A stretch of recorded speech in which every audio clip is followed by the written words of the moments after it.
If you're a content creator on the go or a business professional, then odds are you have already used devices such as these. What we have here is an external hard drive, an external M.2 enclosure by ORICO, and we have something like this, which is a multifunction USB-C hub. The problem is a lot of devices you might be using it with, such as your phone or your new laptop, might only have one USB-C port. So this is where this device is going to come in. So what we have here is the docking station with M.2 SSD enclosure by ORICO, and this is a really cool device.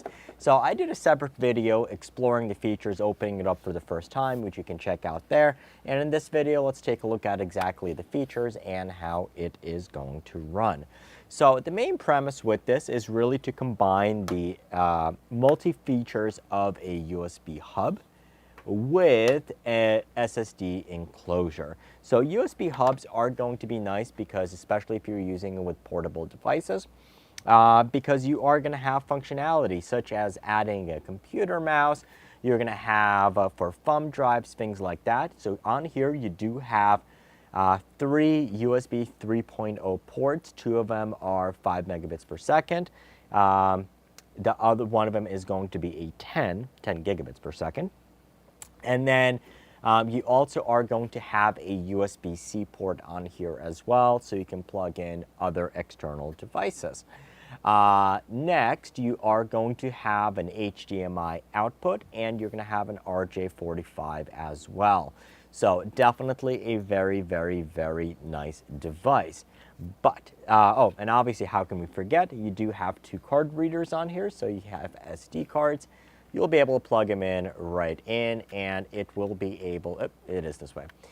You'll be able to plug them in, and it'll read and transfer information from the cards. Now, the really cool part about this is when you open up this lid, and inside here we have space for an M.2. So, what we have is literally, if you had an M.2 enclosure such as this, and now you're adding on an SSD, M.2 SSD or an M.2 NVMe drive, this will run with it. So what I have in here is actually the Viper Gaming one. This is a 2 terabyte drive, and it is rated up to 7,400 megabits per second. Now, the thing to keep in mind is that when you're running them in external enclosures, you are going to be limited to the connection, which is we have right here. So when I tested this drive on this computer, we only got about 800 megabytes per second that are being transferred, which is still not bad at all, especially considering that transfer speeds to a hard drive, things like that, are going to be only about 100 to 150, so you're definitely getting really, really good speeds. In the future, I suppose if you're going to have a Thunderbolt 4 type one, you might be able to get out a little bit more speeds out of those type of drives, but this is actually going to be really, really good for somebody who's editing off of it, and it'll definitely be good enough. So that is going to give you the expansion. Now, this was meant to be used with a computer, and I've had 0 issues whatsoever. Just plug in the USB-C port. So you do have 3 USB-C ports on here. You do got to make sure you're plugging in the right one. So on this side, you're going to have, it says PC in and PD100W. So PC in is going to be the one that you're going to plug in into the computer or your phone, and we'll talk about that in a second. And then on this side, you're going to have the one that's going to be USB-C input for peripherals or other M.2s. And then you have a power delivery port, 100 watts, so you can use it. So I have a 65-watt adapter here, and you can use it to charge your USB-C device, which can be powered by power delivery port. Now, the really cool part comes in is, so I have a USB power bank here, which we can plug in here, and now we can actually just plug this into our new iPhone 15 Pro Max, which has a USB-C port, and now our phone is charging, which is really, really nice. Beyond that, we have all the same capabilities that we have. So you can plug in your SD cards and you'll be able to read them on your phone. You will be able to record videos directly onto the SD card.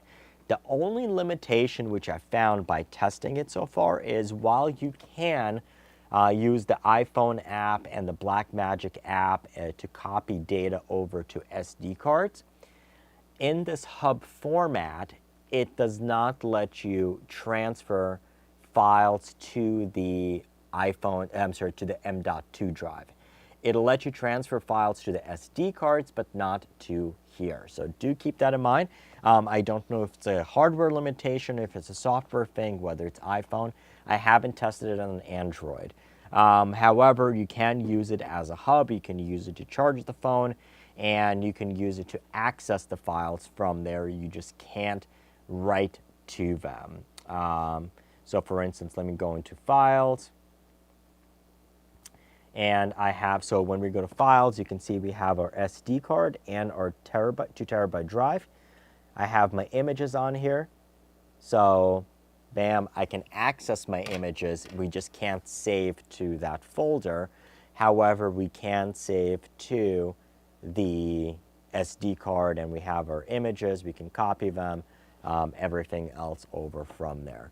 So the way I imagine actually using this, so my original intent was to use this as a hub so we can record videos directly to the M.2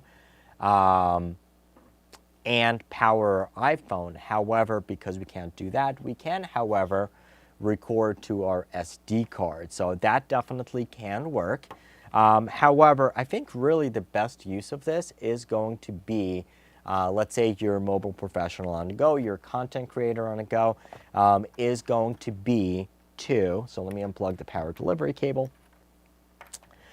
Literally use this as a hub. So the way we're going to be using it is for trade shows when we're on the go. Obviously, we're going to have multiple cameras. We're going to be transferring files to SD cards. We can have this go into here, use this hub with a phone or with a computer, and transfer and back up the files from the SD cards to our M.2 hard drive, which is a 2 terabyte drive, and then the video editor can edit right on that drive, and people can go on and use it for SD cards. So this is definitely very, very useful. Very, very nicely done. It is a mix of aluminum polymer. Very nice fit and finish from ORICO. The biggest things I'm really glad about is that even though this is a hub, our speeds aren't very much limited on this. However, because you're still going to be limited to the USB-C 3.1 limitations, putting in a super fast drive such as this one is not going to make a ton of sense unless, for instance, you're going to then take this out and just plug it in directly into the computer. However, what I would do is probably get something such as this or Western Digital. So this is a Lexar one. 3,500 megabits per second read, and the write should be right around 2,000 to 3,000. And you're not paying for a lot more speed, which you're not going to be able to use. But this is still going to be super fast and about 10 times faster than a regular spinny type of hard drive. And even still faster than a lot of traditional 2.5-inch SSDs. So definitely a very cool device. So this is the ORICO docking station with M.2 enclosure. And I forgot to add, it does come with a nice portable storage case, so you can definitely take it with you on the go. It does come with an instruction manual, and it does come with heatsink. So this is a nice beefy heatsink. So it does give you instructions how to install it with the drive. And I suppose I will take this out and show you. Unplug the cable. There we go. So make sure it's pressed in and turned on properly, and you'll be able to pull it out. So the way that this is going to work with the drive, so you're going to have the bottom heat shield, which is going to go in on the bottom. So it is going to come with thermal pads. So put in one of the thermal pads on the bottom of the drive. put this in here. Then you're going to have another thermal pad which you're going to put on top, and you're going to have your big beefy heatsink which is going to go in here. And this will clip right onto it. And then you'll be able to put the entire sandwich right in there. Because if you are going to be using it more, this thing will heat up a little bit more, so do keep that in mind particularly. So I'm really glad that they do have this big beefier heatsink in here. So overall, I would say it's a very good value for functionality, especially if you're talking about a USB-C hub and an enclosure. This is definitely cheaper just to get one of these. And then if you are just going to looking at an enclosure and you don't need the hub functionality, it is going to be a little bit more step up in price in order to get this. But if you do need hub, absolutely do go this route and definitely like it. So this is the ORICO M.2 docking station with enclosure.